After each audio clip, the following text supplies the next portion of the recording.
आशिर 13 साल का एक सादा सा लड़का था जो एक छोटे से गांव में रहता था। वो अक्सर अपने मुस्तकबल के ख्वाब देखता और दिल में कुछ बड़ा करने की ख्वाहिश रखता।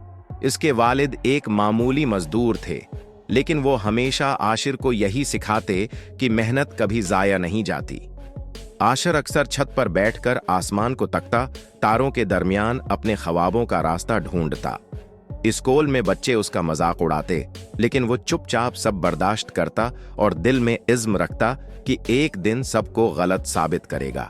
एक दिन स्कूल में साइंस मेले का ऐलान हुआ। आशिर ने फैसला किया कि वो हिस्सा लेगा और इस बार कुछ ऐसा बनाएगा जो सबको हैरान कर दे। उसने पुराने पर्जों से एक छोटा पानी साफ करने का आला बनाना शुरू किया। कई बार वो नाकाम हुआ, आला खराब हो गया, मगर उसने हार नहीं मानी।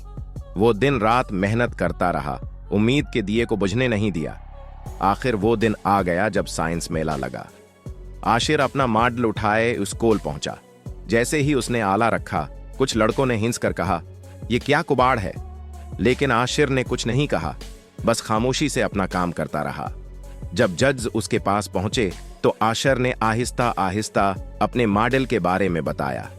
उसकी आंखों में जज्बा था, आवाज में यकीन। पूरे स्कूल में खामोशी छा गई और फिर जैसे ही जजेस ने तजर्बा देखा, वो हैरान रह गए।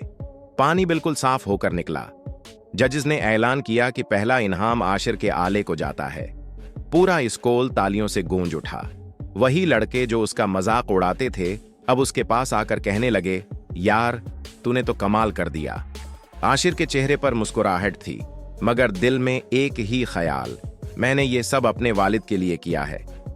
जब वो घर पहुंचा तो वालिद ने फख्र से उसके कंधे पर हाथ रखा और कहा, "बेटा, मेहनत कभी जाए नहीं जाती।"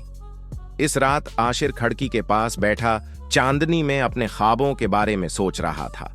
उसे अब यकीन था कि नाकामी सिर्फ कामयाबी का पहला दरवाजा होती है। उसने हिम्मत नहीं हारी, दिन रात मेहनत की और आखिरकार उसका आला कामयाबी से काम करने लगा। उस लम्हे उसकी आंखों में खुशी के आंसू थे। वालिद ने कहा, "बेटा, तुमने मेरा सिर फख्र से बुलंद कर दिया।" स्कूल में आशिर के प्रोजेक्ट की खूब तारीफ हुई। वही लड़के जो कभी मजाक उड़ाते थे अब उससे मशूरे लेने आने लगे। आशिर अब सिर्फ एक तालिब इल्म नहीं रहा, वो सबके लिए एक मिसाल बन चुका था। वक्त गुजरता गया। गांव के लोग अपने बच्चों को लेकर आशिर के पास आने लगे ताकि वो भी ख्वाब देखना सीख सकें। आशिर ने सबको बताया, ख्वाब वो नहीं जो नींद में देखे जाएं, बल्कि वो हैं जो जागते हुए पूरे किए जाएं।